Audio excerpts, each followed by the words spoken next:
Channel. Untold front. Target duration. 12 to 15 minutes. Voice. NUS binaural at default rate. Sources. RJ Mini.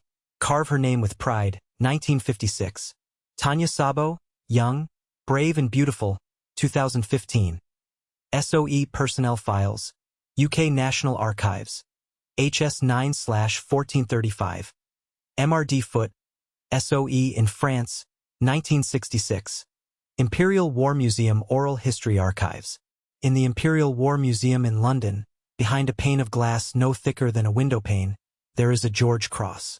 It is small. Smaller than you might expect for something that represents the highest civilian honor the British Crown can bestow. A simple silver cross, the words "for gallantry" inscribed at the center. It sits on a cushion of dark velvet, and beside it there is a photograph of the woman who earned it. A young face, dark hair, a half-smile that looks like it belongs to someone who has just said something funny and is waiting for you to catch up. She was 23 years old when she died. She never held this medal. It was collected, years later, by a small girl in a white dress who walked across a room in Buckingham Palace to receive it from the hands of King George VI. The girl was 4 years old. She did not remember her mother. This is the story of Violette Szabo, a shop girl from Brixton who became one of the most decorated women of the Second World War, and who spent her last free minutes on Earth running through a wheat field in occupied France, firing a Sten gun until there was nothing left to fire. Intro. Violette Bushel was born in Paris on June 26, 1921. The daughter of a French mother, Rain, and an English father, Charles, a car dealer from Hampstead who had stayed in France after the First World War. The family moved to London when Violette was 11, settling in the south of the city, in Brixton. She grew up bilingual, equally fluent in the French of her mother's kitchen and the English of the streets outside. She was athletic, competitive, restless. People who knew her as a teenager described someone who was never entirely still. Good at gymnastics, a fast runner, someone who entered every race at the local athletics club and won more than she lost. She left school at 14 and worked behind the counter at a Woolworths in Oxford Street, then at a perfume shop in the Bon Marché department store in Brixton. She was 19 when the war began. She was beautiful, cheerful, and utterly ordinary, in the sense that nothing about her early life suggested what she was about to become. What changed everything was a man.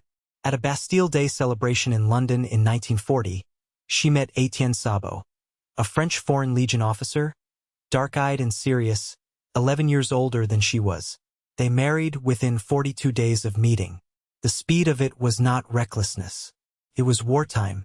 Everything moved faster because nothing was guaranteed. Étienne was deployed almost immediately North Africa, then the Middle East. Violette saw him only twice more. In June 1942, she gave birth to their daughter, Tania. 4 months later, she received a telegram. Étienne had been killed at the Battle of El Alamein on October 24, 1942. He had never met his daughter. Something shifted in Violette after that telegram. Friends noticed it. The cheerfulness remained, but there was something behind it now. A coldness, a resolve, a quality that had not been there before. She wanted to fight, not abstractly, not from a factory floor. She wanted to go where the fighting was. In the spring of 1943, the Special Operations Executive came looking for her. The SOE recruited a particular kind of person. Fluent in French, physically capable, psychologically resilient, and willing to be dropped into occupied territory where the life expectancy of a wireless operator was measured in weeks. Violette was not a wireless operator. She would be trained as a field agent, a courier and liaison between resistance circuits. But the risks were the same.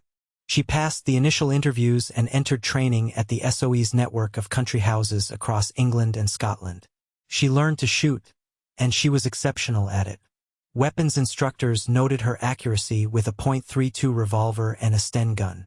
She learned silent killing, demolitions, parachute jumping, how to pick a lock, how to memorize a map and destroy it, how to construct and maintain a cover identity under interrogation. She learned Morse code and basic cipher work. She completed the notoriously demanding course at Bastille, where agents were subjected to mock interrogations designed to simulate Gestapo methods. Her instructor's reports, still in the National Archives, describe someone who was not just competent but eager. She had a gift for fieldcraft that surprised even people who were used to assessing talent. And she had something else, harder to quantify: a complete absence of self-pity. The loss of Étienne had not broken her. It had focused her. She was given the code name Louise. Her first mission began in April 1944. She was parachuted into occupied France with orders to assess the state of a resistance network, the Salesman Circuit, operating in the Rouen area of Normandy. The network had been compromised. London needed to know how badly. Violette spent 2 weeks in the field, moving through a landscape of checkpoints and informers, meeting with resistance contacts, establishing which members were still operational and which had been taken. She gathered the intelligence London needed, transmitted her findings, and was successfully extracted. The mission was a clean success, but it was the second mission that would define her. On June 7, 1944, one day after D-Day, Violette was parachuted back into France. This time, she was assigned to the Salesman 2 circuit in the Limoges area, tasked with coordinating resistance sabotage operations against German reinforcements, moving north toward the Normandy beaches. The work was critical. Every bridge destroyed, every rail line cut, every hour of delay imposed on German panzer divisions heading for the coast saved Allied lives on the beaches. She landed in darkness and linked up with Jacques Dufour, code name Anastasie, a resistance leader who would drive her between cells. For 3 days they worked. On June 10th, they were traveling by car near the village of Salon-la-Tour, south of Limoges, when they rounded a bend and found the road blocked. It was an SS Panzer Division, the Das Reich, the same unit that would, that same week, carry out the massacre at Oradour-sur-Glane. There were armored vehicles and soldiers strung across the road. There was no way through. What happened next unfolded in minutes. Dufour swerved the car. They leaped out and ran. German soldiers opened fire. Violette had a Sten gun and several magazines of ammunition. She told Dufour to run, that she would cover him. And then she did something that the men who witnessed it from a distance would describe years later with a kind of quiet astonishment. She ran through a wheat field, not away from the soldiers, across their line of fire. She ran and she fired, moving laterally, drawing their attention onto herself and away from Dufour. The wheat was waist-high and golden in the June sun. She was fast. She had always been fast, the girl from the athletics club in Brixton, and she used that speed now, changing direction, dropping, firing, moving again. The engagement lasted perhaps 20 minutes. Some accounts say longer.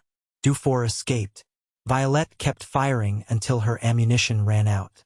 When the Sten was empty, she had nothing left. She had twisted her ankle badly during the run, an old injury from parachute training, and she could not go further.